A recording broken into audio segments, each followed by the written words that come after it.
Bonjour à tous, merci de nous retrouver pour cette suite du festival Impulsion Business Demain c'est ici. Après une journée complète tournée autour de la création d'entreprises hier et du travail à distance, ce matin on a été plus sur toutes les thématiques du plan de relance et des aides. Et maintenant on va aborder un point qui concerne tout le monde et toutes les entreprises sur comment gérer ses émotions pour une meilleure performance au sein de son entreprise. Et donc, c'est Anita Lemasson qui va intervenir pour Harmonie Mutuelle en tant que psychologue du travail et psychosociologue, donc qui va pouvoir aborder tous ces sujets-là. Je vous rappelle qu'on a un chat en ligne sur lequel vous pouvez poser vos questions et vous pouvez intervenir. Ce qui permettra à Anita de rebondir sur vos questions plus spécifiques. Anita, je vous laisse la parole. Merci beaucoup. Bonjour à toutes et à tous. Ravie d'être là avec vous pour parler des émotions. Et le thème aujourd'hui, c'est comment gérer ses émotions pour une meilleure performance de son entreprise. Donc, c'est ce que je vous propose de voir ensemble pendant les 3 quarts d'heure qui viennent. Alors, je crois que s'affiche sur votre écran le petit slide d'introduction de salle d'attente. Peut-être vous vous êtes interrogé sur cette question qui est à votre écran. C'est selon vous, à quoi va vous servir cette conférence ? Vous aviez 3 possibilités de réponse, à savoir comment réagir face à mes émotions, comment contrôler mes émotions, comprendre ce qui se passe dans mon cerveau quand une émotion se déclenche et connaître l'utilité des émotions. Eh bien, pour l'instant, je ne vous donne pas la réponse. Il y avait plusieurs réponses possibles et je vous laisserai découvrir, en fait, même me donner les bonnes réponses à la fin pour vérifier que tout est bien clair pour vous. Voilà. Alors, du coup, quand on parle de ce thème des émotions, la première chose qu'on peut se demander, en particulier quand on parle de l'entreprise, c'est finalement, est-ce que les émotions, c'est utile ? Ou est-ce que c'est quelque chose dont on doit surtout se protéger au maximum ? Donc, c'est vrai que peut-être pour vous, quand vous y pensez, très tôt dans la vie, on apprend que finalement les émotions, c'est quelque chose qui se contrôle, qui se mesure et qui peut s'exprimer seulement dans certains environnements et dans certains contextes. Et l'entreprise n'est pas forcément le contexte auquel on pense quand on pense émotion. Assez naturellement, on pourrait même dire que émotion et entreprise sont des termes qui ne sont pas très compatibles, en particulier dans notre culture très cartésienne, où finalement les émotions, et notamment les débordements émotionnels, semblent un peu antinomiques avec la maîtrise de soi, la prise de décision rationnelle. Et donc, comme ça, a priori, émotion et entreprise, c'est pas très lié. Et on pourrait même dire que c'est un peu opposé à cette notion qu'on entend quand même de plus en plus d'intelligence émotionnelle. Voilà. Donc, c'est intéressant de se poser la question et de se dire, finalement, qu'en est-il des émotions dans l'entreprise ?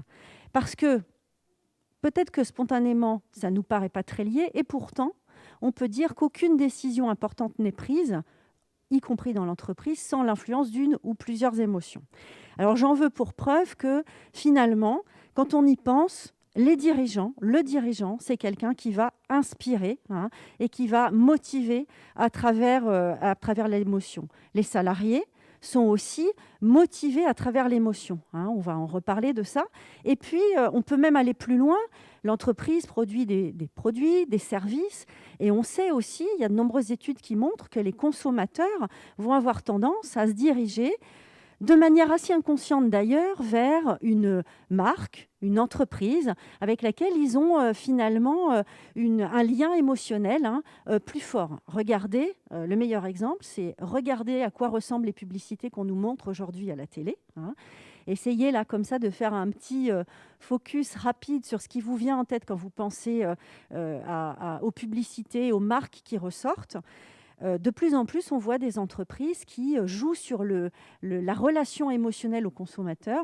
Moi, il y a une campagne, par exemple, qui m'a beaucoup étonnée, c'est celle des magasins. Alors, je ne sais pas si j'ai le droit citer une marque, alors je ne vais pas le faire, mais en tout cas une marque qui met en scène toute une histoire avec des personnes, un lien affectif entre des personnes, etc. Et cette entreprise, elle vend des produits de consommation de tous les jours, hein. Donc c'est bien autre chose qu'on vient chercher, et notamment ce lien émotionnel. Voilà. Et vous, en tant que dirigeant, vous savez bien que si vous voulez faire un pitch impactant de votre entreprise, il y a une voie royale pour ça, c'est d'aller toucher les émotions des personnes que vous avez en face de vous. Parce que c'est ça qui va laisser l'empreinte la plus forte en mémoire et chez votre auditoire. Donc, du coup, les émotions, finalement, elles sont utiles. Elles sont utiles dans l'entreprise. On va y revenir, on va détailler. Et elles sont utiles dans l'entreprise et elles sont utiles pour les hommes depuis la nuit des temps, hein, puisque, en fait... déjà, il y a 200 millions d'années, hein, les émotions, elles étaient là chez Homo sapiens et elles ont servi à sa survie. Donc, à quoi ça sert les émotions ? La première chose, c'est que ça sert à préserver notre survie.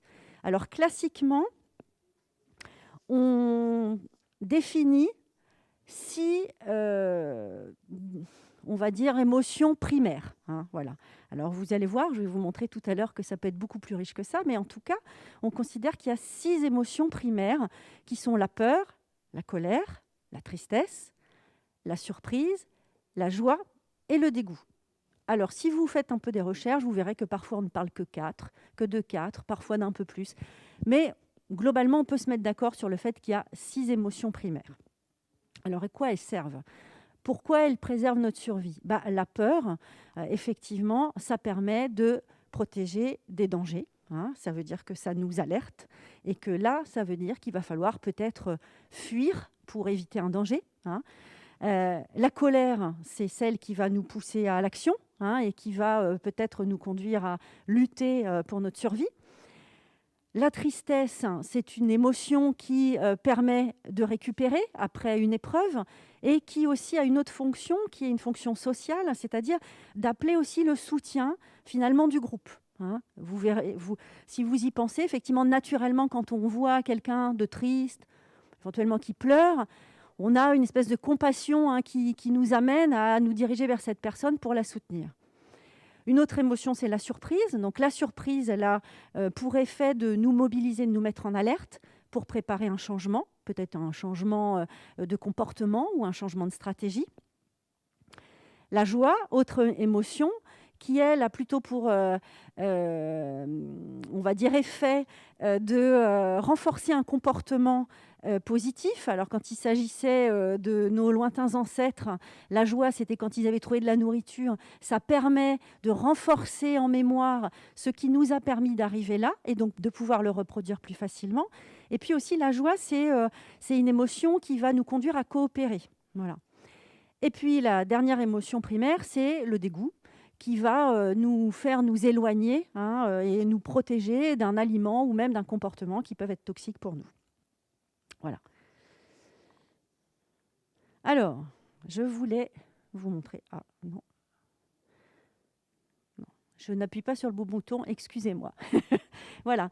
Donc, on est parti de ces 6 émotions primaires et on arrive potentiellement à une palette beaucoup plus riche, puisque là, je vous le diffuse. L'objectif, c'est pas qu'on la regarde en détail, mais une sorte de roue des émotions, où vous voyez qu'en fait, au-delà de ces 6 émotions primaires, on a évidemment une richesse, hein, d'émotions avec différentes intensités, différentes natures d'émotions. Donc, c'était juste pour montrer que de ces 6 émotions, on peut en décliner beaucoup d'autres. Voilà. Alors, donc je disais, les émotions, elles ont une utilité. On a vu l'utilité pour la survie de nos 6 émotions primaires. Maintenant, si on pense aujourd'hui à quoi nous servent les émotions, l'une des utilités de l'émotion, c'est d'évaluer un événement et de s'adapter, hein, et de s'adapter au changement. C'est-à-dire qu'on est dans le cours de notre vie, soudain arrive une émotion qui nous met en alerte et va nous faire finalement considérer la situation et peut-être amorcer un changement. Donc ça, c'est la première utilité de l'émotion. Autre utilité de l'émotion, c'est de mémoriser les informations importantes. Alors, on sait que lorsqu'il y a une émotion, nous enregistrons et nous avons une empreinte en mémoire qui est beaucoup plus forte et qui se récupère beaucoup plus vite. Aujourd'hui, par exemple, on sait dans les sciences de l'éducation que pour favoriser l'apprentissage et la mémorisation, travailler sur l'émotion, travailler sur des outils qui vont mobiliser les émotions, ça permet finalement de favoriser l'apprentissage et la mémorisation. Ça permet de préparer à l'action et de choisir un comportement. On va revenir tout à l'heure à la définition de l'émotion, mais c'est exactement ça qu'on dit quand on parle d'émotion, c'est-à-dire que effectivement, on est bien dans l'idée d'agir. L'émotion est un préalable à l'action. Ça permet de prendre des décisions dans un environnement complexe. Alors peut-être ça, je vais expliquer un petit peu plus. Il y a des études qui montrent qu'en fait, quand nos capacités de raisonnement sont dépassées, on sait que le cerveau humain est une formidable machine, mais a des capacités limitées en mémoire de travail. C'est-à-dire qu'on ne peut pas considérer plus qu'un certain nombre d'informations pour raisonner et prendre une décision. Globalement, on sait qu'au-delà de 7 éléments en mémoire de travail, c'est compliqué, qu'on a tendance à saturer nos capacités cognitives. Donc, là, quand notre capacité finalement est un peu saturée parce que l'environnement est trop complexe, les éléments sont trop nombreux à prendre en compte, on s'est aperçu à travers d'études qui ont été faites notamment en neurosciences et en psychologie cognitive que les personnes qui prenaient les meilleures décisions étaient les personnes qui étaient conscientes de leurs émotions et notamment de l'effet de leurs émotions physiquement. C'est-à-dire des personnes qui sont capables de se rendre compte que leur cœur bat plus vite, qu'elles ont plus chaud, que leur souffle, leur respiration a changé. Et en fait, on s'est rendu compte que cette perception, juste cette perception des sensations, rend finalement la personne dans sa prise de décision plus pertinente. Comme si finalement l'émotion orientait la prise de décision. Voilà. Dernière utilité de l'émotion que je voudrais pointer là, c'est dans la communication. Alors, on a un parfait exemple aujourd'hui de la difficulté de communiquer ses émotions compte tenu du contexte, ce masque, la distance qui est entre nous, l'écran qui est entre nous. Mais en fait, tous intuitivement, on sait que en fait, quand on est en capacité de décoder les émotions chez notre interlocuteur, forcément, ça nous permet de nous adapter, d'ajuster notre comportement et donc d'optimiser notre communication. Donc les émotions, elles sont importantes parce que ce que l'autre nous renvoie des émotions qu'il a au moment où on s'adresse à lui, peuvent nous permettre de corriger notre communication pour être plus efficace. Alors, certes, dans le contexte actuel, c'est un peu difficile de communiquer. Vous voyez là, sous mon masque, je souris, mais vous ne le voyez pas vraiment. Ou peut-être dans mes yeux, mais c'est moins évident. Voilà. Mais en tout cas, ces émotions, elles sont d'autant plus importantes qu'on vit dans un monde où on est de plus en plus sollicité. Ce matin, j'écoutais une émission où on parlait en fait de flux continu. Nous sommes dans un flux continu. Et en fait, nos émotions, à un moment donné, elles vont nous permettre de pointer sur des choses qui sont importantes pour nous, des choses qui nous alertent, qui nous disent que là, il y a un truc qui ne va pas pour nous. Vous voyez ? Et finalement, qui vont nous orienter dans nos choix et dans nos comportements. Donc, dans le monde dans lequel nous vivons, développer son intelligence émotionnelle, c'est un vrai facteur de réussite et de performance. Bien sûr dans le monde de l'entreprise et du travail, mais j'aurais envie de dire dans tous les secteurs de la vie, finalement. Avoir cette intelligence émotionnelle, ça permet de gagner en efficacité. Voilà. Alors, ah non, j'ai encore appuyé. Petite question maintenant, c'est OK.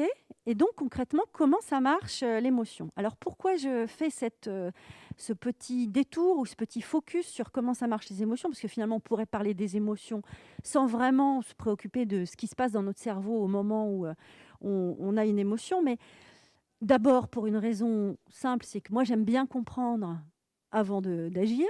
Donc, je me dis qu'il y a peut-être d'autres gens comme moi. Voilà. Et puis, c'est intéressant parce qu'en fait, ça va nous expliquer exactement où est notre marge de manœuvre par rapport aux émotions.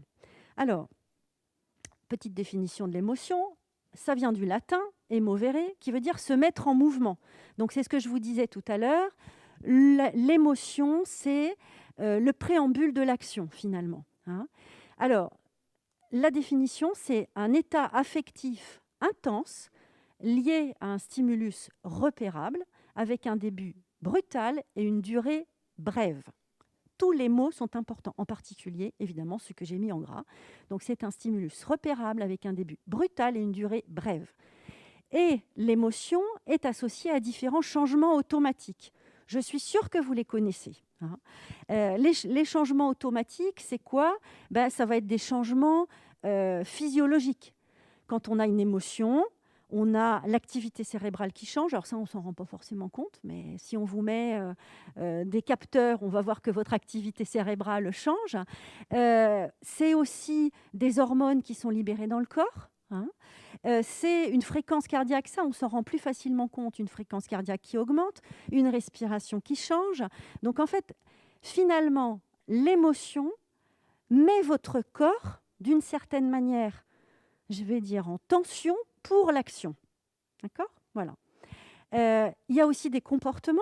Quand il y a une émotion qui arrive, c'est des expressions du visage qui changent. Alors certes, elles sont moins faciles à décoder là, maintenant, dans notre contexte, mais pour autant, il y a des changements d'expression du visage, des variations dans la voix, des gestes qui changent. On peut même observer des personnes qui rougissent, se mettent à bégayer. Enfin, vous voyez, donc tous ces comportements qui peuvent nous être assez familiers.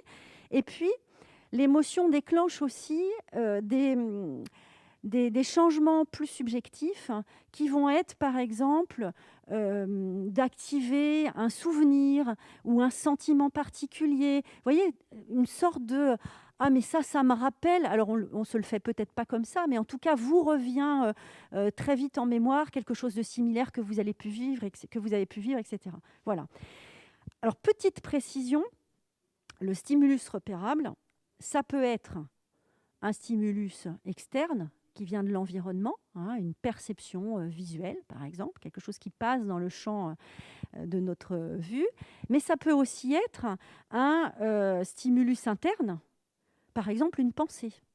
Ça a dû déjà vous arriver, vous pensez à quelque chose et ça déclenche une émotion. Hein, voilà.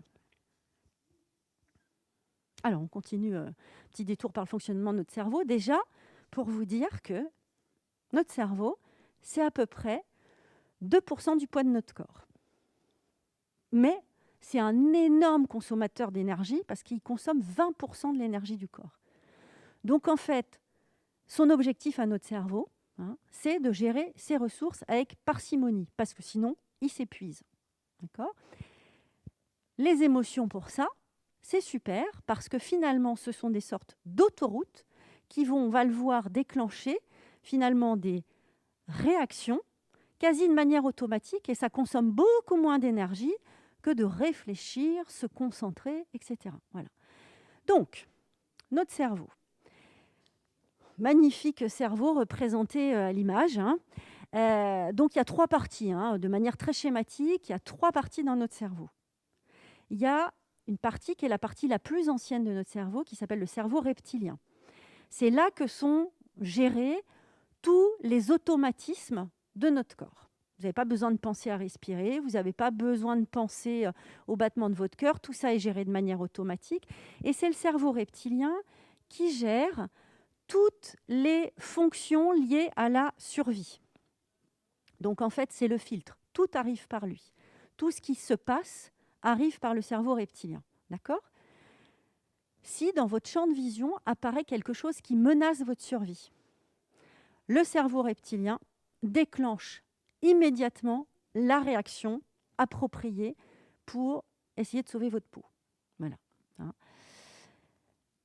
Si jamais ça ne menace pas votre survie, alors l'information est transmise au système limbique. Le système limbique, c'est lui qui est le siège des émotions. Vous avez vu, avant, je n'ai pas prononcé le mot émotion. J'ai dit il y a un stimulus qui arrive, qui menace votre survie. Si ça menace votre survie, alors le cerveau reptilien, il déclenche les réactions nécessaires à votre survie. Et là, je vais le dire, sans que vous en ayez conscience. D'accord ? S'il n'y a pas de menace de votre survie, même si c'est désagréable mais que ça ne menace pas votre survie, alors on passe au niveau du système limbique. Et c'est là que finalement, vous devenez conscient de l'émotion qui se présente. D'accord ? Et le système limbique va gérer l'émotion. Et s'il y a besoin de réfléchir davantage, de se poser sur la situation, alors ça va être transmis au néocortex, qui est la partie la plus évoluée de notre cerveau, qui est très évoluée chez nous, les hommes, par rapport aux autres mammifères, et qui va permettre de raisonner, de rationaliser. Voilà. Mais finalement, on voit, quand on regarde ce schéma, qu'il y a un peu deux voies décisionnelles dans notre cerveau. Il y a une voie, je vais l'appeler basse, émotionnelle, qui est super rapide, automatique. Et alors, ce qui est génial, c'est qu'elle consomme très peu d'attention et très peu d'énergie. C'est-à-dire que pour déclencher une réaction, il n'y a pas besoin de dépenser beaucoup d'énergie quand on est en voie basse émotionnelle. Ça va très vite. C'est inférieur à une demi-seconde, donc c'est vraiment très très rapide. Et puis, il y a une voie haute, qui est une voie rationnelle, où là, on fait appel vraiment au raisonnement. C'est une voie consciente, lente, qui est coûteuse en énergie et qui est coûteuse en attention. Et rappelez-vous, je vous ai dit, votre cerveau, son objectif, c'est de limiter la consommation. Parcimonie des ressources. Donc, ça veut dire que cette voie-là, elle est utilisée seulement si on ne peut pas faire autrement. Voilà. Donc, concrètement, comment ça se passe ? Il y a un stimulus qui passe dans votre champ, je ne vais même pas dire de conscience, de perception. Ça peut être visuel, auditif, sensoriel, voilà.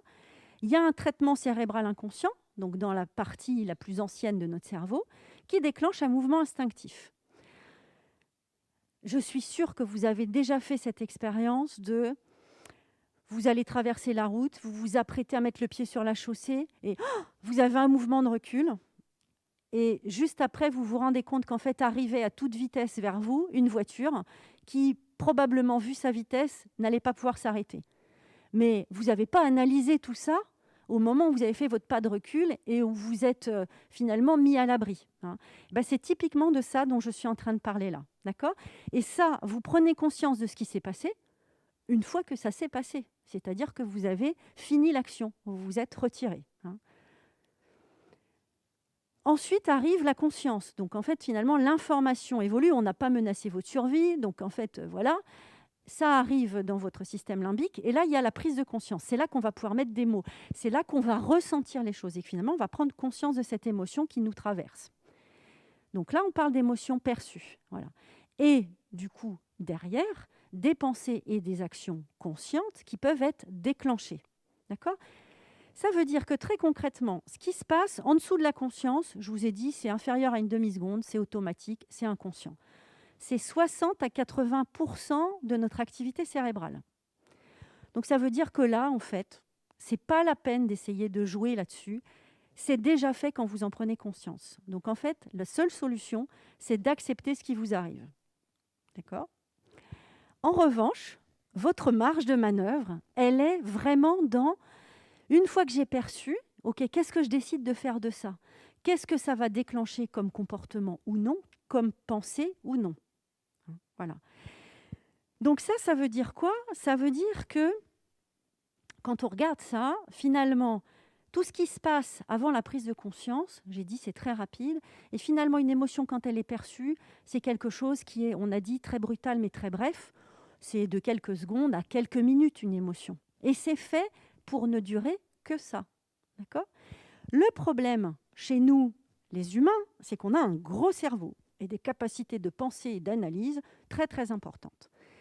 Mais ça nous joue des tours, et notamment dans le cas des émotions, puisque normalement cette émotion, elle est juste faite pour nous alerter de quelque chose et nous amener à réagir peut-être par un comportement. Mais ce qui se passe souvent chez les humains, c'est que derrière cette émotion, on commence à cogiter, à refaire le film, à imaginer ce qui aurait pu se passer si jamais j'avais quand même mis le pied sur la chaussée. Oh, et mes enfants, qu'est-ce qu'ils seraient devenus ? Enfin bon, bref, je ne vais pas vous faire toute l'histoire, voilà. Mais du coup, ça c'est probablement vraiment propre à notre espèce.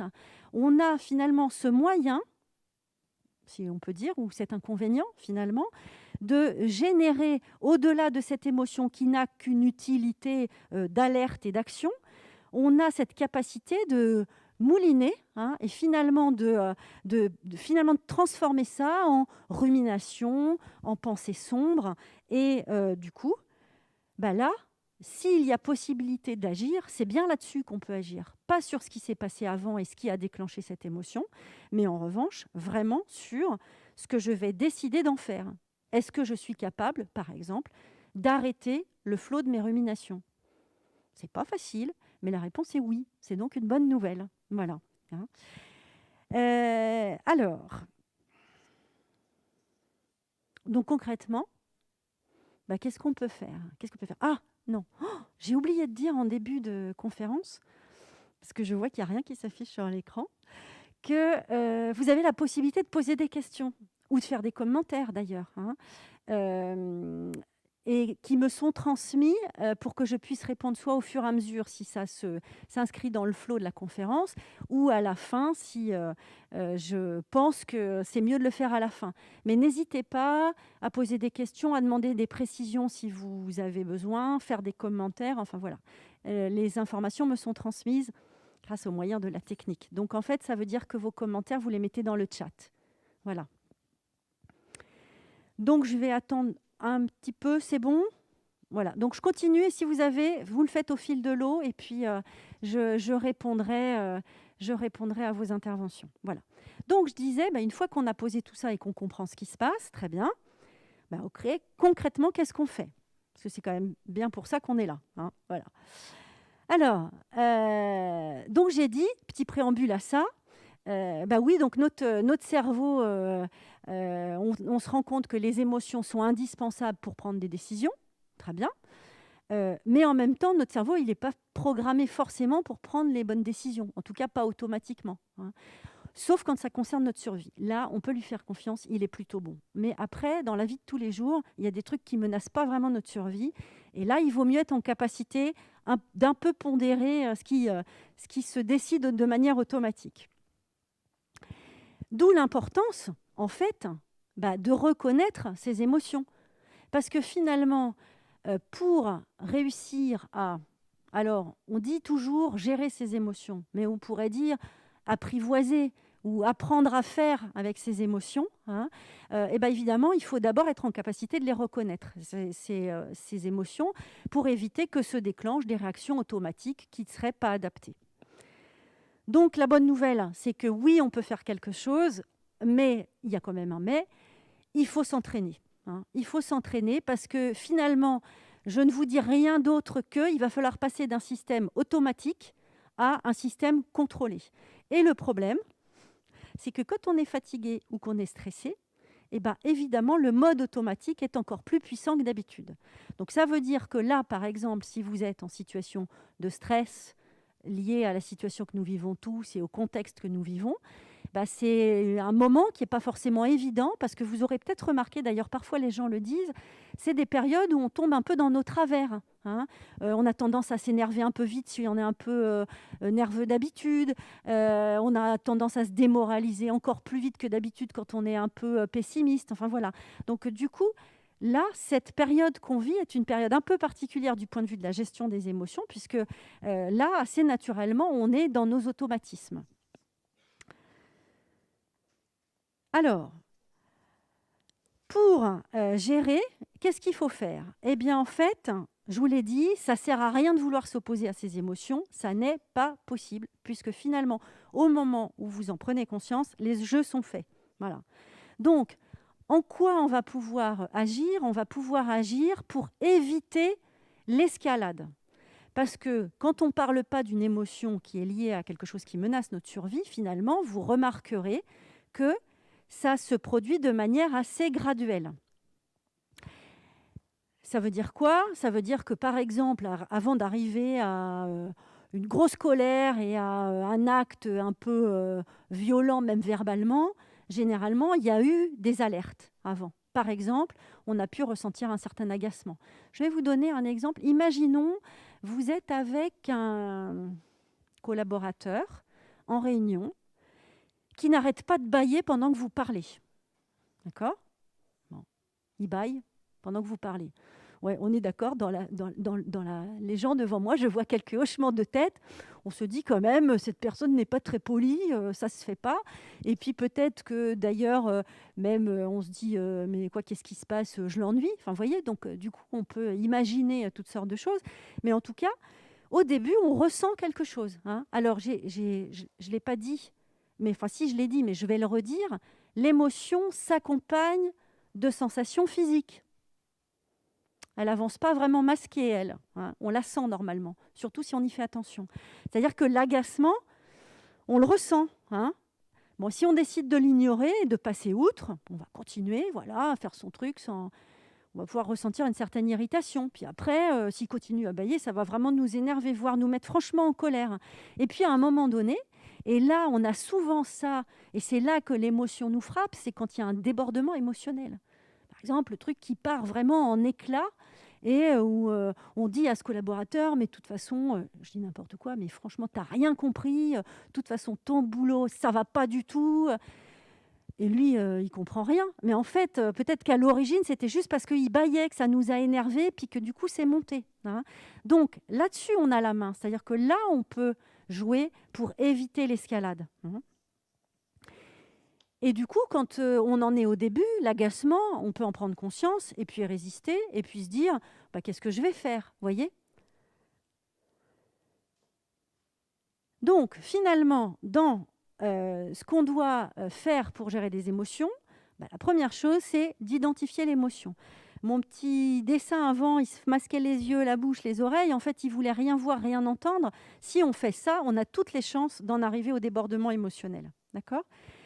En revanche, si on est attentif à ce qu'on ressent, en se disant que c'est une information et en se rappelant que les émotions ont une utilité, alors on va pouvoir l'identifier. Donc, alors, je vous accorde que c'est beaucoup plus facile à faire avec une émotion forte. Hein, quand on est en colère, on sait tous à peu près décrire les sensations de la colère, voilà, hein, ou de la tristesse. Ça, on arrive assez bien, voilà. En revanche, c'est un petit peu plus compliqué pour toutes ces petites émotions qui nous font le tracas du quotidien, l'agacement, l'énervement, l'irritation, la frustration, tous ces petits trucs-là qui nous gratouillent, auxquels on ne fait pas forcément attention. Bah, premier truc, il faut y faire attention. Voilà. Et puis la deuxième chose, c'est formidable, il faut l'accepter. Franchement, vous êtes contents, ça fait une demi-heure que je suis devant vous et que je vous dis que finalement, vous n'avez pas d'autre choix que d'accepter. Hein. Voilà. Mais en fait, l'acceptation consciente, d'accord, c'est pas de se laisser balloter par ces émotions, c'est d'accepter qu'on a une émotion et que cette émotion, elle a une utilité et qu'elle nous alerte. D'accord ? Et pourquoi c'est important? Et d'ailleurs, de toutes les méthodes dont je vais vous parler, il y a des études très nourries. Je vous montrerai tout à l'heure des références. Vous pourrez aller creuser ça si vous voulez. Il y a des références très nourries qui nous disent que ce qui marche le mieux pour gérer les émotions, c'est de les accepter. D'accord? C'est finalement de se dire, OK, c'est arrivé, je ressens ça et je l'accepte. Et après, on va voir ce qu'on peut en faire. Mais en tout cas, je l'accepte. Et j'essaie pas de lutter contre. Ça ne sert à rien, c'est déjà joué. Voilà. Maintenant, on a finalement 4 stratégies face à une émotion. Alors là, je vais vous raconter ou je vais vous demander d'imaginer. Imaginez que vous avez rendez-vous avec un client dans un endroit. Imaginons que nous sommes déconfinés et que les bars ont réouvert et que vous avez rendez-vous avec un client pour prendre un café. Vous avez eu des échanges avec lui avant par mail ou par téléphone, mais c'est la première fois que vous le rencontrez. D'accord ? Vous arrivez en avance, parce que vous avez l'habitude de bien préparer vos rendez-vous. Vous arrivez en avance à ce rendez-vous et vous vous installez et vous voyez tout à coup arriver une espèce d'énergumène complètement excitée, qui crie, qui fait des grands gestes, qui s'approche de vous parce que vous êtes quasiment le seul dans le bar, d'accord ? Et qui vous hurle dessus que c'est pas possible, qu'est-ce que c'est que ces conditions ? Il croyait qu'il avait fait appel à quelqu'un de professionnel, mais qu'est-ce que c'est que ça, etc. D'accord ? Vous voyez le truc, vous le ressentez là, hein ? Vous imaginez ce qui peut vous arriver à ce moment-là. Vous êtes tranquillement assis devant votre tasse de café. Voilà. 4 possibilités. La première, fuir. D'accord ? Donc, ça veut dire quoi ? Se dire, oh là là là là, il est vraiment trop méchant, hein ? De toute façon, je ne vais pas y arriver, je m'en vais. Votre émotion naturelle peut vous pousser vers ça, d'accord ? Deuxième stratégie, la lutte ou la confrontation. Non, mais qui c'est celui-là d'abord pour me parler comme ça ? Il va voir comment je m'appelle. Donc là, vous faites comme lui, vous vous levez, puis vous commencez à faire des grands gestes, d'accord ? L'inhibition de l'action, ok, c'est horrible. Oh, mais qu'est-ce que c'est que ce type ? Mais pourquoi je lui ai donné rendez-vous pour prendre un café ? Vraiment, c'est trop horrible. Mais vous dites rien. En gros, vous vous écrasez et vous attendez, vous subissez. D'accord ? Troisième stratégie. Et la dernière, la meilleure, forcément, l'action en méta-perspective. Ça veut dire quoi ? Ça veut dire, ok, mais qu'est-ce qui lui arrive ? Mais qu'est-ce qui a bien pu lui arriver à ce client pour qu'il arrive dans cet état de colère ?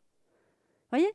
Pas moi, comment je vais réagir à ça, mais lui, là, mais qu'est-ce qui lui arrive ? Je ne sais pas, peut-être il y avait des bouchons sur la route, peut-être il s'est levé en retard ce matin, peut-être c'est super compliqué pour lui en ce moment, il peut y avoir plein de raisons. Hein. Mais du coup, vous prenez un peu de hauteur, vous voyez, vous dézoomez un peu de la situation. Alors ça veut dire que là, vous êtes en capacité, à ce moment-là, finalement, de percevoir que ça vous agresse, hein, vous êtes conscient de votre émotion, mais vous avez décidé que finalement, vous allez attendre un peu, et puis vous essayez de comprendre ce qui peut se passer. D'accord ? Alors, vous l'avez peut-être trouvé que je voulais raconter avec beaucoup de réalisme cet exemple, mais c'est parce que ça m'est arrivé, évidemment. Hein. On parle mieux des choses qu'on a vécues. Je me suis retrouvée dans cette situation, et je vous garantis que j'avais vraiment envie de prendre la première option et de m'en aller. Franchement, alors moi je suis pas du genre à me battre, donc je me voyais pas commencer à voilà. Mais franchement, j'avais très très envie de partir. Et puis il se trouve qu'à cette époque-là, j'avais déjà commencé à travailler sur les émotions, etc. Et je me suis dit tiens, c'est le moment idéal pour tester un truc que j'ai appris. Et ok, je vais me poser, je vais respirer, je vais le laisser parler. Et puis après, je vais engager la communication là-dessus. Et donc, en fait, je l'ai laissé me crier dessus pendant un temps qui m'a paru énorme, qui ne l'était peut-être pas, mais qui a été terrible. Et j'ai attendu. Comme il a vu que je ne réagissais pas, il s'est posé, il s'est assis. Et là, je lui ai dit, d'accord, est-ce que ça nous empêche de continuer à échanger là ou pas ? Et du coup, je l'ai vu comme se dégonfler, comme si toute l'énergie qu'il avait mise là pour m'agresser était partie. On a commencé à discuter, à échanger. Voilà, le rendez-vous s'est passé. Et le truc le plus drôle, c'est qu'après qu'on se soit quitté, il m'a envoyé un SMS en me disant qu'il me remerciait, qu'il n'avait jamais travaillé avec quelqu'un d'aussi professionnel que moi. Donc, vous voyez, en fait, c'est un truc incroyable, c'est que finalement, quand on arrive à gérer ses émotions, et moi, je vous dis, j'avais qu'une envie, c'était de m'en aller. Hein, parce qu'à ce moment-là, ce que me disait mon corps, c'était barre-toi, de toute façon, tu n'arriveras pas à travailler avec quelqu'un comme ça. Quand on arrive à se poser et à finalement prendre de la distance, on arrive aussi, finalement, y compris à gérer ce genre de situation. Donc, évidemment, l'action en métaperspective, c'est vraiment une action qui est la plus intelligente émotionnellement. Hein, voilà. Dans l'exemple du bâillement tout à l'heure, peut-être que les bâillements de mon collaborateur, c'est parce qu'il est fatigué, ou c'est parce qu'il est stressé, ou peut-être parce que ma présentation l'ennuie. Et en fait, si je commence à essayer d'analyser pourquoi on en est là, je vais pouvoir me donner l'opportunité de réagir, ou pas. Mais en tout cas, je vais le faire de manière, j'allais dire, décidée. Hein. J'ai la main, finalement, sur mes actions. Mais pour autant, ce qui m'a alertée, c'est que ça m'a agacée.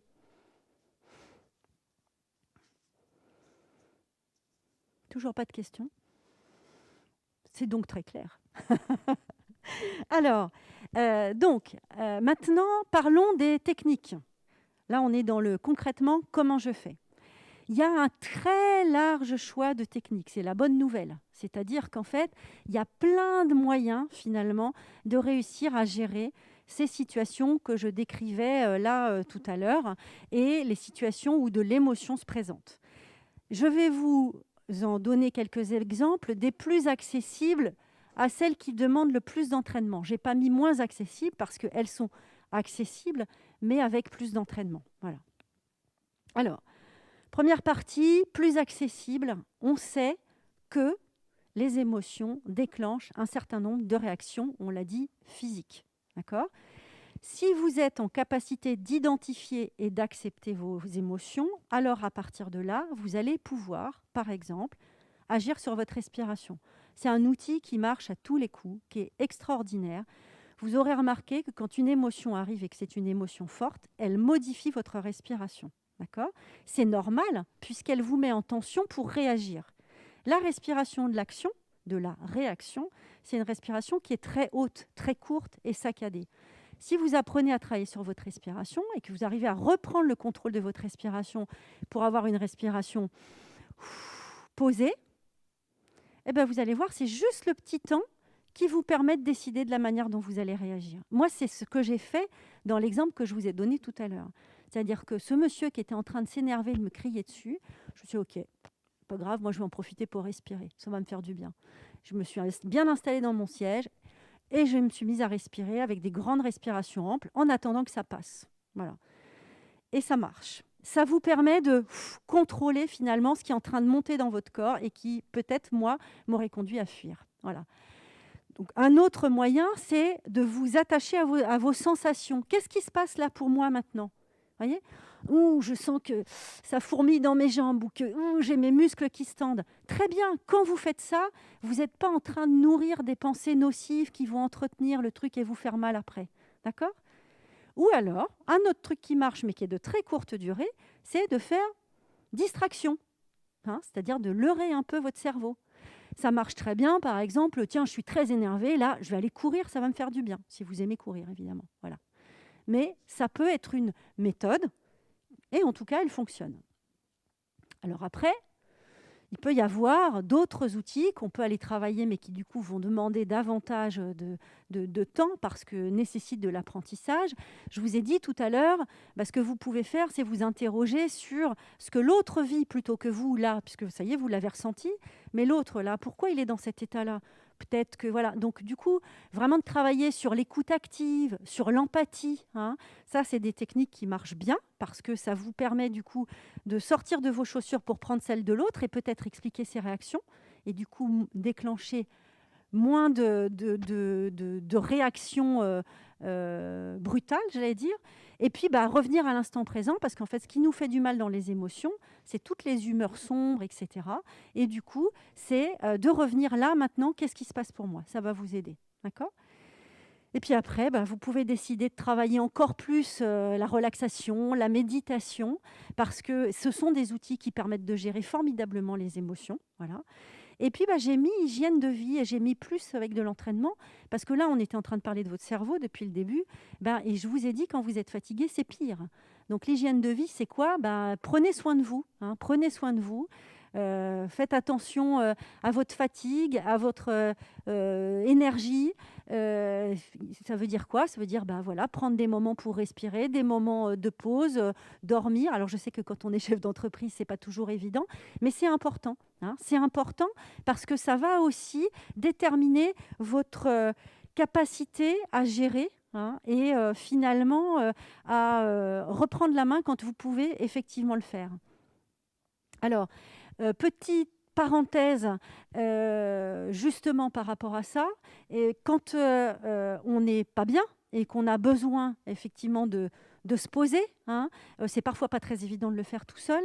Donc il y a un outil qui existe, qui est un numéro vert pour soutenir les chefs d'entreprise, qui est le dispositif APESA qui est proposé par Harmonie Mutuelle et qui finalement vient en aide aux chefs d'entreprise. Parfois, quand effectivement c'est difficile, c'est compliqué, ça peut aider de se poser, d'être accompagné et justement ça va vous permettre de prendre cette fameuse distance par rapport aux émotions et de limiter finalement toutes ces ruminations. Donc le numéro vert là s'affiche et puis je pense que les éléments vous seront donnés en fin de conférence. Alors, je dois finir, mais ça tombe bien, je suis à la fin. Voilà. Donc, concrètement, comment vous allez faire ? Première chose, c'est définissez-vous un objectif réaliste. Je ne sais pas, si vous êtes quelqu'un de coléreux, vous ne dites pas que vous allez gérer votre prochaine grosse colère, parce que ça risque d'être difficile. Mais par contre, dites-vous que vous allez gérer un agacement, une irritation. C'est plus facile, ça. Donc, choisissez un objectif réaliste pour commencer à gérer vos émotions. D'accord ? Ensuite, et puis évidemment, vous allez vous rendre compte que vous êtes en capacité de gérer, donc vous pourrez vous choisir un objectif un peu plus ambitieux, etc., pour arriver à gérer votre grosse colère sans problème. Voilà. Mais allez-y doucement. Deuxième recommandation, il faut organiser votre programme et vous entraîner. Parce que si vous n'organisez pas votre programme et que vous ne vous entraînez pas, ben vous n'y arriverez pas. Hein. On n'arrive pas à gérer une grosse colère comme ça d'un coup. Si vous avez choisi parmi les outils que j'ai montrés tout à l'heure, vous dites « Ah oui, tiens, pour moi, le truc de la respiration, là, c'est facile. Je peux y arriver, je peux le faire n'importe quand, etc. Je vais m'entraîner à ça. » Ouais, mais il va falloir vous entraîner à respirer avant que tout se ferme et que vous soyez dans l'émotion, parce que sinon, ça va être compliqué, en fait. Donc, il y a vraiment une idée d'entraînement pour apprendre à gérer. Hein. Vous apprenez pas à faire du vélo, on n'apprend pas à faire du vélo d'un coup, on n'apprend pas à jouer d'un instrument d'un coup, d'un seul. C'est exactement la même chose pour gérer ses émotions. Je vous rappelle qu'en fait, on est en train de parler de processus qui sont automatiques dans leur première partie, en tout cas. Hein. Donc, pour gérer, on choisit un objectif réaliste et puis après, on s'entraîne en fonction des outils qu'on a choisis. Grosso modo, vous pouvez désamorcer un processus automatique. On estime qu'on peut changer ça. Les neurosciences nous disent qu'on peut changer une habitude, un comportement. Au bout de quelques semaines, généralement, on entend 45 jours. Hein, voilà. Alors, ça dépend des personnes. Il y en a qui vont aller un peu plus vite, d'autres moins vite. Le secret, c'est la régularité. Ce n'est pas forcément de passer 3 heures par semaine à respirer comme un fou, parce que vous allez hyperventiler, vous allez vous sentir mal, mais plutôt 5 minutes par jour, vous vous posez, vous respirez. Une respiration calme, par exemple, hein, où vous faites attention à vos émotions, à vos sensations. Voilà. Et puis, vous notez vos progrès. Ah là, j'étais agacée, mais en fait, j'ai pas réussi. J'ai pas compris pourquoi ça m'agaçait et puis en fait je me suis laissée déborder. Au contraire, là c'était bien. Hein. Ça vous permet aussi de vous faire un retour sur les outils que vous allez utiliser.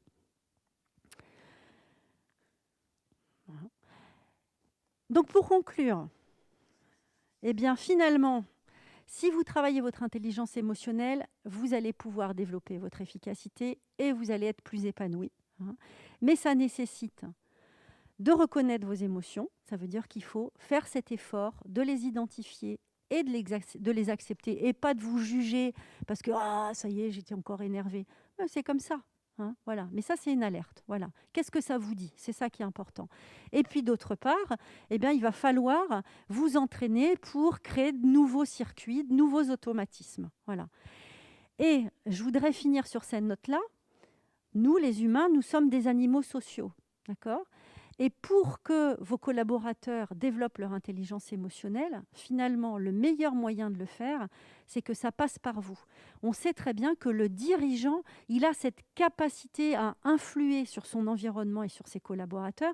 Et si vous devenez plus intelligent émotionnellement, alors vous allez avoir cette vertu d'exemple pour vos collaborateurs et vous allez finalement, eux aussi, d'une certaine manière, les entraîner à aussi mieux gérer leurs émotions.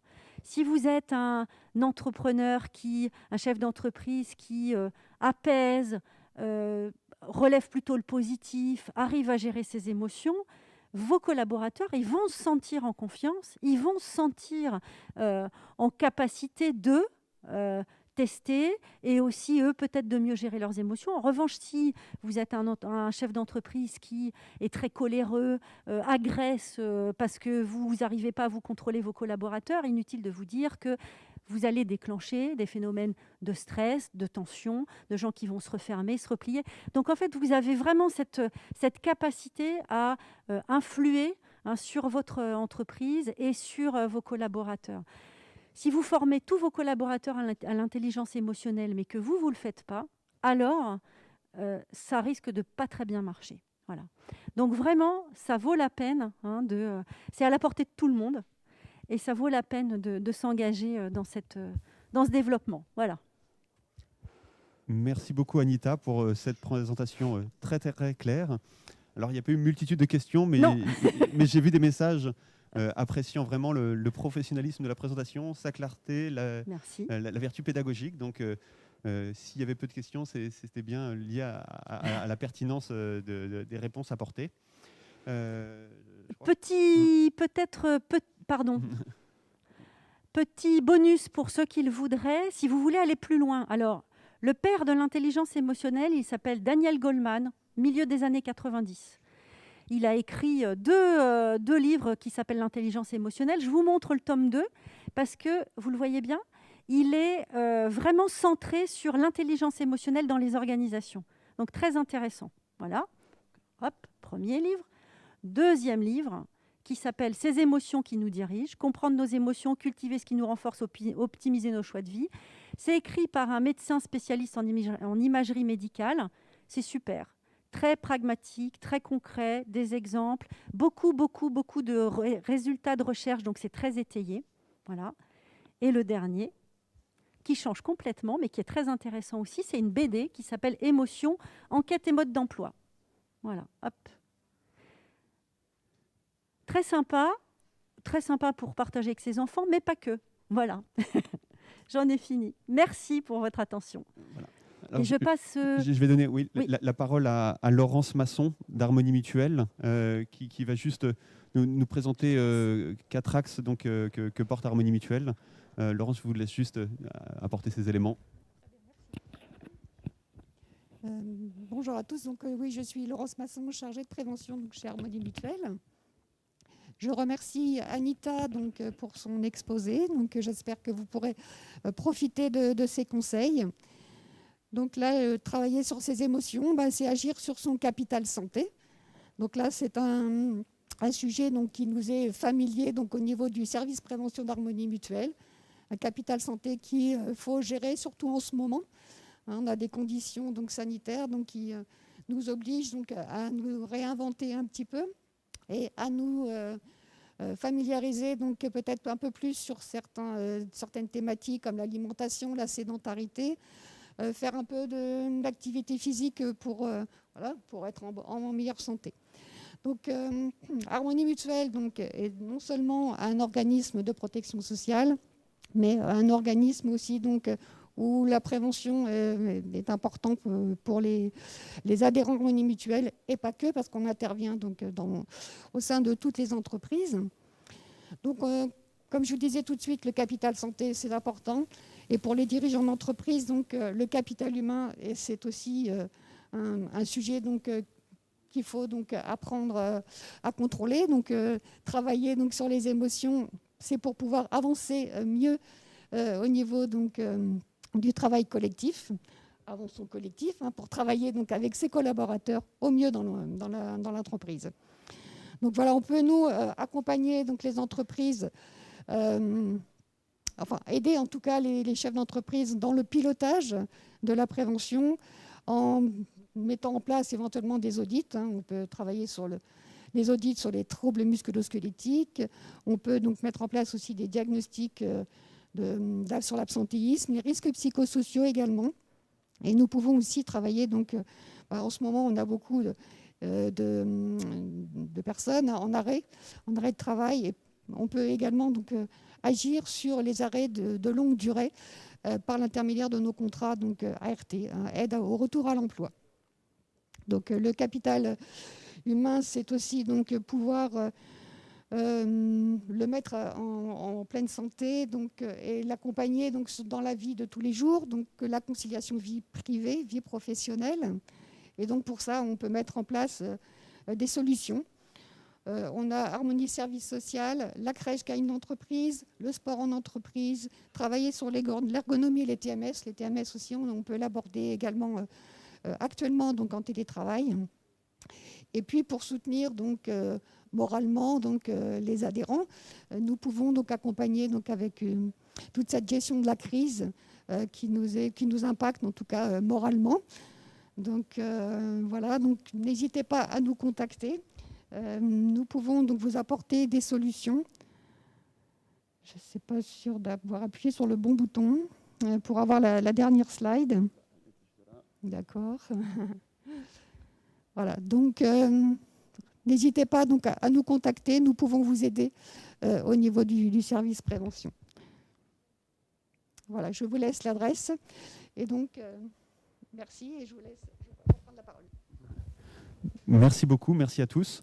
Donc notre dernier atelier, il est donc consacré à tout ce qui concerne la transformation numérique, notamment tournée pour les commerçants dans cette phase de confinement qui heureusement se termine, mais surtout sur maîtriser sur les éléments, sur les solutions pour vendre en ligne et accompagner les commerçants dans cette période un petit peu compliquée.